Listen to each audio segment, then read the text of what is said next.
RG car సంఘటన జరిగి exact గా 1 year అయింది. దగ్గర ఒక 13 నెలలు అనుకోండి, 13-14 నెలలు.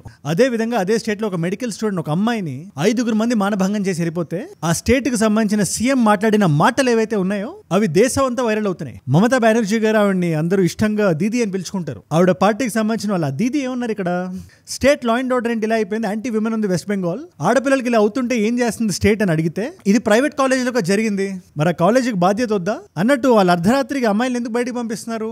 ఇవి నేనంటున్న మాటలు కాదు, సాక్షాత్ వెస్ట్ బెంగాల్ సీఎం మమతా బెనర్జీ దీది అంటున్న మాటలు. I'm shocked to see the incident, but private medical colleges also is to take care for their students and specially the girl child at night time. They should not be allowed to come out in the outside. సరే, 2 మాటలను ఊరుకున్నారు ఆవిడ.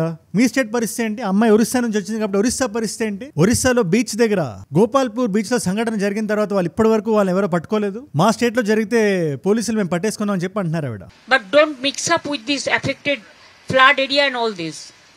When it happens in other state, it is also condemnable. Manipur you have seen so many. UP you have seen so many. Bihar you have seen so many. Other state, Odisha you have seen so many.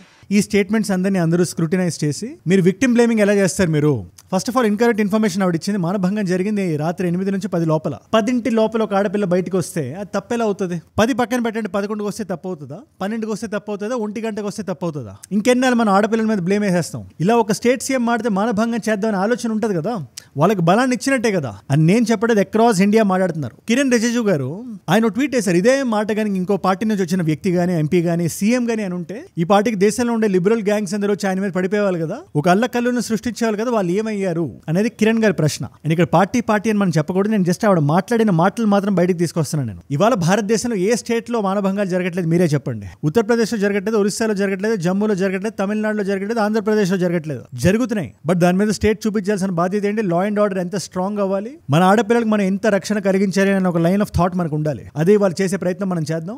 Fundamentals నుంచి మాట్లాడాలి. మనం దేశం మనకి ఇచ్చిన rights ఏంటి, మన దేశంలో మన రాజ్యాంగంలో ఉండే ఆర్టికల్స్ మనకు తెలియాలి. అబ్బాయిలకి అమ్మాయిలకి ఇలా వచ్చేసి మీరు బయటకు ఎందుకు వచ్చారు, కాలేజీ మిమ్మల్ని బయటకు ఎందుకు పంపించే, అలా బయటకు రావడం వల్ల ఇలా జరుగుతుందంటే ఎవరు తప్పు అన్నట్టు? మీరు ఇండైరెక్ట్ గా మీరు ఒక స్టేట్ కి సీఎం మాత్రమే, రాజ్యాంగానికి కట్టుబడి ఉండాల్సిన వ్యక్తుల్లో మీరు కూడా ఉన్నారు. అందుకని చెప్తున్నా జాగ్రత్తగా వినండి. దీదీ కోసం మాత్రమే. వెస్ట్ బెంగాల్ కూడా భారతదేశంలో భాగమే. వెస్ట్ బెంగాల్ లో జరిగిన ఇష్యూ కూడా, అక్కడ జరుగుతున్న ఇష్యూస్ గురించి కూడా మనం మాట్లాడాలి. It's very important. RG Kar జరిగింది, తర్వాత ఇది జరిగింది, ఇలా ఇంకెన్ని ఈ ఎంటైర్ ఇష్యూ మొత్తాన్ని రౌండ్ అప్ చేసి అసలు ఏం జరిగింది, ఎక్కడ జరిగింది, ఎలా జరిగింది, వాళ్ళని ఎలా పట్టుకున్నారు, దీని చుట్టూ రాజకీయాలు ఎలా నడుస్తున్నాయి, వీటిలన్నిటితో పాటు మనం నేర్చుకోవాల్సిన ఇష్యూస్, ఏ తప్పు ఎక్కడ ఎలా జరిగింది, ఎక్కడ స్కోప్ ఫర్ ఇంప్రూవ్మెంట్ ఉంది, ఎవరు ఇంప్రూవ్ అవ్వాలి, ఎలా ఇంప్రూవ్ చేయాలి, అన్ని సెక్స్ గురించి మాట్లాడదాం. ఓన్లీ పోలీసులు మాత్రమే కాదు ఇక్కడ, ఆ ప్రైవేట్ ఇన్స్టిట్యూషన్ కానీ, ఆ చుట్టుపక్కల ఏ లిమిట్స్ లో మున్సిపాలిటీ వస్తుందో వాళ్ళు కానీ, ఒక ఆడపిల్ల భోజనం చేయడానికి బయటకు వస్తే అమ్మాయిని మనం సురక్షితంగా ఉంచుతున్నామా, ఒక డాక్టర్ అనే విషయాన్ని ఇవాళ మనం ఇంట్రోస్పెక్ట్ చేసుకోవాలి. అమ్మాయి వాళ్ళ తండ్రి ఒకటే మాట అంటున్నాడు, ఆయన సార్ మాకు టీసీ ఇప్పించేసేయండి సార్, మేము మా ఊరు వెళ్ళిపోతాం, మేము ఒరిస్సా నుంచి వచ్చారు ఆయన.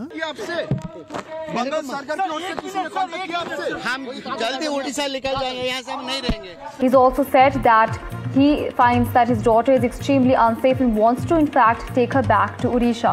మా పాప గురించి అబద్ధాలు చెప్తున్నారు ఆవిడ సీఎం.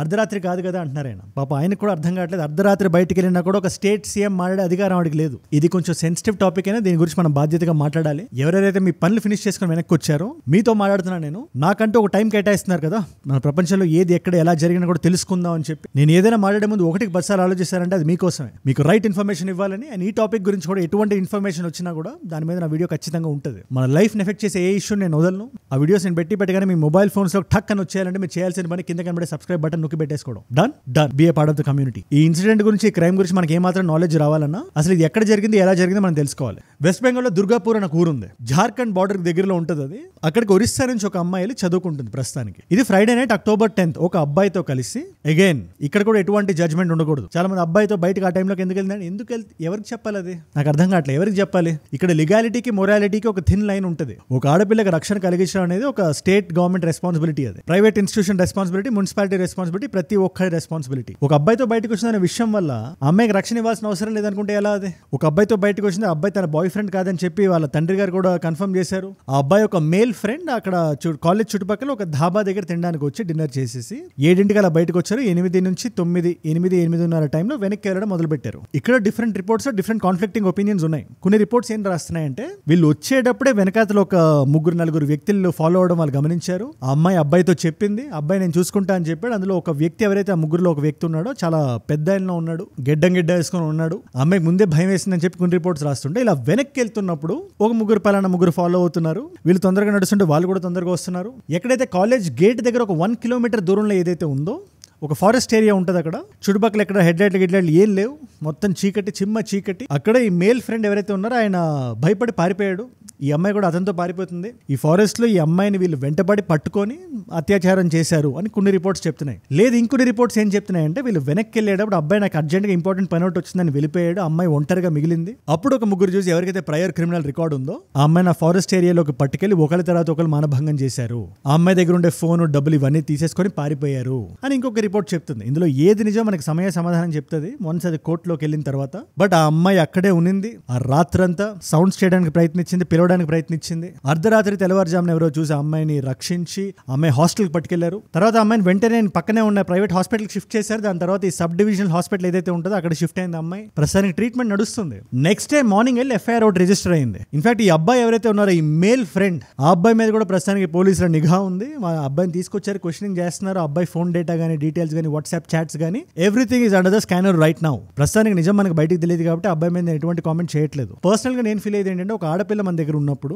ఆడపిల్లని ఆ రూమ్ దాకా తీసుకెళ్లే బాధ్యత ప్రతి అబ్బాయికి ఉంటుంది. ఇది నేను ఫీల్ అవుతా. ఇది నా పర్సనల్ రిమార్క్. ఆ అబ్బాయికి నిజంగానే ఏదైనా మోటివ్ ఉందా లేదా మనకి సమాధానం చెప్తుంది. ఇప్పుడు ఇక్కడ నుంచి టీఎంసీ వర్షన్ ఏముందంటే నెక్స్ట్ 36 గంటల్లో ఆ 3 ఎవరైతే ఉన్నారో అనుమానాస్పదంగా ఎవరైతే సీసీటీవీ ఫుటేజ్ లో దొరికారో వాళ్ళు మేము పట్టేసుకున్నాం. తర్వాత 48 గంటల్లో ఇంకొకరిని, 70 గంటల్లో 5వ వాడిని కూడా పట్టేసుకున్నాం. మేము 5గురిని మేము ఇప్పుడు ప్రస్తుతానికి అదేంటది ఇంట్రోగేషన్ సెల్ లో పెట్టి మేము క్వశ్చనింగ్ చేస్తున్నాం మేము అని టీఎంసీకి సంబంధించిన వాళ్ళు ఇక్కడ మనకు చెప్తున్నారు. కానీ సండే మార్నింగ్ మమతా బెనర్జీ గారు వచ్చి ఏవైతే ఈ స్టేట్మెంట్స్ ఇచ్చారో ఈ క్రైమ్ కి సంబంధించి అవి చాలా వైరల్ అయినాయి. స్టేట్ సీఎం ఇలా ఎలా మాట్లాడుతారని వీడియో బిగినింగ్ లో మనం మాట్లాడుకున్నాం కదా. ఆ స్టేట్మెంట్స్ ఆడపిల్లలు అర్ధరాత్రి బయటికి ఎందుకు వస్తారు? ఫస్ట్ ఆఫ్ ఆల్ అర్ధరాత్రి కాదు, అది నైట్ 10 లోపల 9:30 to 10 మధ్యలో. ఇన్ఫాక్ట్ ఈ మాటలన్నీ ఆవిడ మాట్లాడారు. అవన్నీ రికార్డ్ అయిన తర్వాత ఆవిడే బయటకు వచ్చి నా మాటలను అవుట్ ఆఫ్ కాంటెక్స్ట్ తీసుకున్నాను, నేను ఇక్కడ అమ్మాయిని ఏమనలేదు, నేను ప్రైవేట్ ఇన్స్టిట్యూషన్ అన్నాను, ఇది వాళ్ళ బాధ్యత, అంతంత ఫీజులు మీరు తీసుకుంటారు కదా, మరి అన్ని డబ్బులు తీసుకున్నప్పుడు అమ్మాయిని మీరు అలా ఎలా చేశారు రాత్రిపూట అని చెప్పి నా కన్సర్న్. అంతేగాని అమ్మాయిని నేను ఏమనలేదు, ఆ టైంకి ఎందుకు వచ్చిందని చెప్పి ఆవిడ అన్నారు.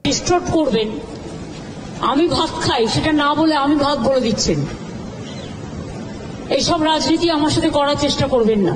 మీరు దీన్ని పొలిటిసైజ్ చేస్తారని చెప్పి అపోజిషన్ పార్టీస్ ఎవరైతే ఉన్నారో ఈ బీజేపీ కానీ వేరే పార్టీస్ ఆవిడ అన్నారు. బట్ ఇక్కడ లోకల్ ప్రెస్ కానీ అపోజిషన్ బీజేపీ కానీ కాంగ్రెస్ కానీ అడుగుతున్న క్వశ్చన్స్ ఏంటంటే ప్రైవేట్ ఇన్స్టిట్యూషన్ అయితే వాళ్ళకి సొంత పోలీసులు ఉంటారా? వాళ్ళు ₹1 కోటి 2 కోట్లు తీసుకునివ్వండి పర్ ఇయర్ అలా అని చెప్పి వాళ్ళు పోలీసింగ్ అది వాళ్ళు చేయగలుగుతారా? ప్రైవేట్ ఇన్స్టిట్యూషన్ అయినా స్టేట్ గవర్నమెంట్ రెస్పాన్సిబిలిటీకి ఎందుకు వస్తుంది కదా సురక్షణ?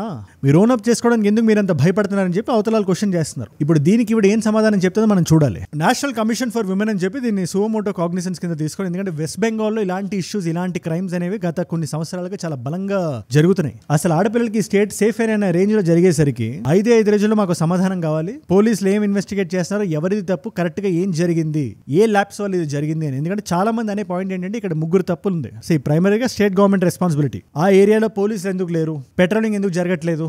ముఖ్యంగా అక్కడ మెడికల్ కాలేజ్ ఉంది. మెడికల్ కాలేజ్ అంటే ఆడపిల్లలు చాలా ఎక్కువ మంది ఉంటారు, వాళ్ళు బయటికి రావడం లోపలికి రావడం అది జరుగుతుంటది. అంత సెక్లూడెడ్ ఏరియాలో పోలీస్ నిఘా ఎందుకు లేదు? సో ల్యాబ్స్ ఖచ్చితంగా స్టేట్ గవర్నమెంట్ సైడ్ నుంచి ఉంది అని చెప్పి చాలా మంది భావిస్తున్నారు. బట్ దాంతో పాటు అసలు అక్కడ మున్సిపాలిటీ ఉంది కదా, అక్కడ హెడ్ లైట్స్ ఏవి, చుట్టుపక్కల సీసీటీవీ కెమెరాస్ ఏవి, అసలు వాళ్ళ పని వాళ్ళు కరెక్ట్ గానే చేస్తారా లేదా మున్సిపాలిటీ ఉందనే పేరుకు ఉందా అని ఇంకో క్వశ్చన్. ప్లస్ ఈ ప్రైవేట్ ఇన్స్టిట్యూషన్ మీద కూడా ఓకే, మీరు ఆడపిల్లని బయటికి పంపిస్తున్నారు, మీరు అలాంటప్పుడు మీరు తీసుకున్న జాగ్రత్తలు ఏంటి? Do you have a record? లేదా బయటికి వెళ్ళి లోపలికి వస్తున్నప్పుడు ఆ చుట్టుపక్కల అట్లీస్ట్ ఒక ఫ్యూ 100 మీటర్స్ వరకు అయినా మీరు జాగ్రత్తలు తీసుకుంటున్నారా? లేదా గేట్ దాటిన తర్వాత స్టూడెంట్స్ కి మాకు ఎటువంటి సంబంధం లేదు అనే ఒక ఆలోచనలో మీరు ఉన్నారా అనే క్వశ్చన్స్ కూడా రైజ్ అవుతున్నాయి ఖచ్చితంగా. ప్లస్ ఇది మొదటి కేసు కాదు కదా, ఆగస్ట్ లో మన ఆర్జీ కౌర్ కేసు చూసాం మనం 2024.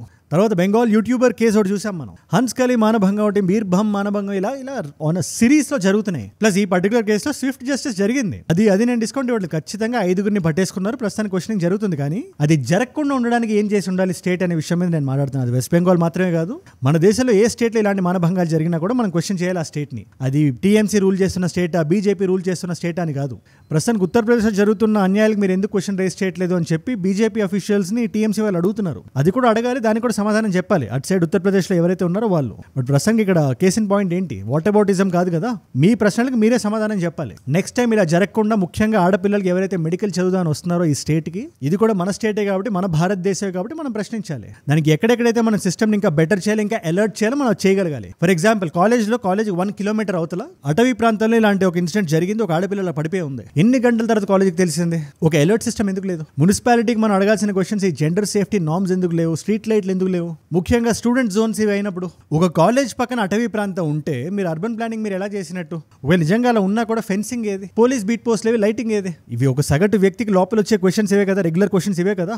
రేపు పొద్దున మన పిల్లల్ని మనం పంపించినా కూడా ఆ తల్లిదండ్రులు లోపల ఫీల్ అయ్యేది ఇదే కదా, ఈ కాలేజ్ చుట్టూ ఏముంది అని చూసుకోవాలి కదా. అది ఎందుకు అంత కరెక్ట్ గా లేదా పర్టికులర్ కాలేజ్కి అక్కడ? అంతెందుకండి, మన రైట్స్ మనకు తెలుసా? నేను చెప్తున్నాను, నేను అడుగుతున్నాను మిమ్మల్ని. ఐపీసీ సెక్షన్ 375 అని ఉంటుంది. దీన్ని భారతీయ న్యాయ సంహితలో ప్రస్తుతానికి ఏ సెక్షన్ మీరే రాయండి కింద కామెంట్స్ లో. బట్ అక్కడ ఏం చెప్తుంది? ఒక మానభంగం అంటే ఏంటి? ల్యాక్ ఆఫ్ కన్సెంట్ ఉంటే మాత్రమే అది మానభంగం. ల్యాక్ ఆఫ్ ప్రాపర్ క్లోదింగ్ కాదు, ల్యాక్ ఆఫ్ ప్రాపర్ టైమింగ్ కాదు, ల్యాక్ ఆఫ్ ప్రాపర్ లొకేషన్ కాదు. ఆడపిల్ల ఈ లొకేషన్ ఎందుకు ఉంది, ఈ టైంలో బయటకి ఎందుకు వచ్చింది అంటే అది లీగల్ గా కూడా అది బౌండ్ కాదు. అది లీగల్ గా కూడా క్వశ్చన్ మనం అడగాలి. రాజ్యాంగం ఆడపిల్లలకి ఇచ్చిన హక్కు అది. మనం కార్ పార్క్ బయట చేస్తాం, మనం అందరికీ అర్థమైనా చెప్తున్నా. ఇది లేమానికి కూడా ఇంటి బయట పార్క్ చేసాం మనం, ఎవడో నైట్ వచ్చి దాన్ని కొట్టేశాడు. మనం పోలీస్ స్టేషన్కి వెళ్తే దొంగలు పట్టుకుంటారా, లేకపోతే మీరు కార్ గేట్ బయట ఎందుకు పార్క్ చేశారని అడుగుతారా? అదేం లాజిక్ అవుతుంది అది? Article 14 equality, 19 freedom of movement, article 19 right to movement, article 21 right to dignity. ప్రతి భారతీయుడు, భారతీయ పౌరుడు మాత్రమే కాదు, భారతీయ స్త్రీ కూడా తనకి నచ్చిన టైంలో బయట తిరగొచ్చు, ఎక్కడైనా వెళ్ళొచ్చు అని రాజ్యాంగం మనకి ఇస్తున్న హక్కు అది. ఈ హక్కును స్టేట్ సీఎం క్వశ్చన్ చేయకూడదు, ఎందుకంటే ఆ హక్కు ఇచ్చింది మనకి స్టేట్ సీఎం కాదు, రాజ్యాంగం. మనం విక్టిమ్ బ్లేమింగ్ చేసిన ప్రతిసారి ఎవరైతే నేరాలు చేస్తున్నారో వాళ్ళకి డిస్కౌంట్ ఇస్తున్నట్టే, 10%, 20%, 30%. సరే, ఆ అమ్మాయి ఆ టైం బయటకు వచ్చింది కాబట్టి నీకు అనిపించుంటుందిలే అని ఇండైరెక్ట్ గా మనం చెప్పకుండానే చెప్తున్నట్టు. మన జాగ్రత్తలో మనం ఉండాలి. అది తప్పు అని చెప్పి నేను అనట్లేదు, బట్ తప్పు జరిగినప్పుడు అది మన తప్పే అనడం ఎంతవరకు కరెక్ట్? ఈ ప్రశ్నకు మీరు సమాధానం చెప్పండి. ఇన్ఫాక్ట్ ప్రస్తుతానికి ఈ పర్టికులర్ కేసు గురించి ఇన్వెస్టిగేషన్ ఇంకా ఆన్ గోయింగ్ లో ఉంది. ఆ పట్టుకున్న 5 సమాధానాలు చెప్పాలి, వాళ్ళ కాదా అని తేలాలి. ఏదైతే NCBW రిపోర్ట్ ఉందో, నేషనల్ కమిషన్ ఆఫ్ విమెన్, వాళ్ళు అడిగిన రిపోర్ట్ని వీళ్ళు సబ్మిట్ చేయాలి. ఆ రిపోర్ట్ గురించి వాళ్ళు బయట ఒక ప్రెస్ మీట్ పెట్టి చెప్పాలి. ఇంత తతంగా ఉంది. ప్రస్తుతానికి ఆ ఫోరెన్సిక్ డేటా మొత్తం తీసుకున్నారు పోలీసులు. ఆ శాంప్లింగ్ అంతా జరుగుతుంది. ఒక స్పెషల్ ఇన్వెస్టిగేషన్ టీమ్, సిట్ అని అంటారు కదా, ఆ సిట్ అవుట్ వేశారు. ఇన్ఫాక్ట్ ఈ రేఖా శర్మ గారు, మనం NCW అని మాట్లాడుతున్నాం కదా, నేషనల్ కమిషన్ ఫర్ ఉమెన్, ఆ కమిషన్ చైర్పర్సన్ ఈవిడ ఒకటే మాట అన్నారు, వెస్ట్ బెంగాల్ అనేది ఆడపిల్లలకి రోజుకి యాంటీ ఉమెన్ స్టేట్ లో అవుతుందని మీనింగ్ వచ్చినట్టు ఆవిడ మాట్లాడారు. ఆడపిల్లలకు భద్రత ఉండట్లేదని. నేను ఒకటే భావిస్తున్నా, RG కార్ కేసులో ఎలా అయితే ఎవిడెన్స్ ట్యాంపరింగ్ జరిగిందో, ఆ వ్యక్తికి పడాల్సిన శిక్ష పడకుండా వదిలేశారో అలా జరగకూడదు ఇక్కడ. ఆ ఎవిడెన్స్ ఏదైతే కరెక్ట్ చేశారో దాని మీద కరెక్ట్ ఇన్వెస్టిగేషన్ జరగాలి. ఆడపిల్ల మీద ఎవరైతే ఆ మానభంగం చేశారో వాళ్ళకి మన చట్ట ప్రకారం BNS సెక్షన్ ప్రకారం ఏ శిక్ష అయితే పడాలో అది పడాలి. ఐ రియలీ హోప్ ఇది జరగాలి ఆ TMC గవర్నమెంట్ లో. ఇన్ఫాక్ట్ క్రిమినల్ లా అమెండ్మెంట్ యాక్ట్ 2018 అని చెప్పి ఇలాంటి ఇష్యూ ఏదైనా జరిగినప్పుడు దీనికి ఫాస్ట్ ట్రాక్ కోర్ట్స్ ఉంటాయి. 2 నెలల్లో స్విఫ్ట్ జస్టిస్ జరగాలి మనకి. ఇది కూడా మన రాజ్యాంగం మనకి ఇచ్చింది. ఇది ఖచ్చితంగా సిస్టమిక్ ఫెయిల్యూరే. ఈ సిస్టమిక్ ఫెయిల్యూర్ నుంచి we have to rise above. దీని మీద మీరే ఉంటారు, నా కింద కామెంట్స్ లో ఖచ్చితంగా రాయండి. ఇవాళ మల్టిపుల్ చాయిస్ క్వశ్చన్ మీ అందరికి, బెంగాల్ అఫీషియల్ గా పార్టిషన్ అయిన సంవత్సరం ఏది? జాగ్రత్తగా వినండి. బెంగాల్ పార్టిషన్ అయిన సంవత్సరం. Option A is 1901, option B is 1902, option C is 1905, option D is 1947. మీ సమాధానాన్ని తెలిస్తే కింద రాయండి కామెంట్స్ లో, లేకపోతే ఇన్స్టాగ్రామ్కి వచ్చేసేయండి. అక్కడ అజయ్ ఫ్రమ్ ఏజూడ్ అని ఉంటుంది. It's verified profile. మీరు టక్కన వచ్చేసి అక్కడ ఇలాంటి వీడియోస్ ని రీల్స్ లా చూడొచ్చు.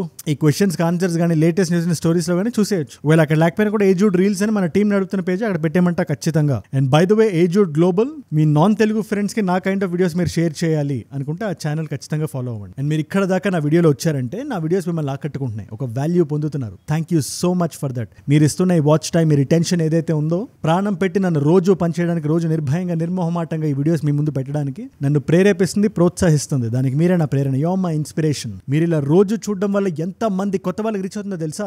జస్ట్ ఇలా ఆఫీస్ నుంచి వచ్చి, కాలేజ్ నుంచి వచ్చి నాకు 10 minutes కేటాయిస్తారు కదా, అది చాలు నాకు. నేను కొత్తగా చూసిన అందరికీ చెప్తున్నా, నేను be a part of the community. నేను రోజు వీడియో పెట్టగానే మీ ఫోన్ లోకి టక్కన వచ్చారంటే కింద కనబడే సబ్స్క్రైబ్ బటన్ నొక్కి పెట్టేసుకోండి, అంతే. బీ ఏ పార్ట్ ఆఫ్ ఏజూడ్. అండ్ ఇక్కడ 2 వీడియోస్ పెడుతున్నా మీకోసం. రీసెంట్ గా ఆఫ్ఘనిస్తాన్ కి పాకిస్తాన్ కి ఏం జరుగుతుంది, ఏంటి ఆ గొడవ, పాకిస్తాన్ ఎంతవరకు సరెండర్ అయింది, చాలా పెద్ద న్యూస్ అయింది అది. వార్ గురించి, ఆ యుద్ధం గురించి ఏం మాత్రం మీకు న్యూస్ కావాలన్నా కంప్లీట్ క్లియర్ రీసెర్చ్ వీడియో ఇక్కడ ఉంది. లేదు కొంచెం ఏపీ లోకల్ న్యూస్ నాకు కావాలి అంటే కళ్యాణ్ గారు రీసెంట్ గా లూలు మాల్ మీద రియాక్ట్ అయ్యారు. విజయవాడలో ఆ స్థలం ఎందుకు ఇచ్చారు, ఎలా ఇచ్చారు, ఆ టర్మ్స్ ఏంటి, వాళ్ళు పెడుతున్న కండిషన్స్ ఏంటి, ముఖ్యంగా ఫుడ్ ప్రాసెసింగ్ యూనిట్ ఏదైతే ఉందో మల్లవల్లిలో అక్కడ ఏం చేస్తున్నారు అని ఆయన ఒక క్వశ్చన్ తర్వాత ఇంకో క్వశ్చన్ అడుగుతానే ఉన్నారు. ఆ చాలా ఇంట్రెస్టింగ్ వీడియో. ఆ వీడియో ఇక్కడ ఉంది. మీకు ఏ వీడియో ఇంట్రెస్ట్ ఉంటే ఆ వీడియోని చూడండి. నేను మళ్ళీ మిమ్మల్ని రేపు కలుస్తా. మనందరం కలిసి పెరగాలి, కలిసి ఎదగాలి. Let us all grow together. Let us all rise together. Rise above ignorance, rise above arrogance, rise above hate. చూడంటే మనం. జై హింద్, జై భారత్, జై ఆంజనేయ, ఓం నమః శివాయ.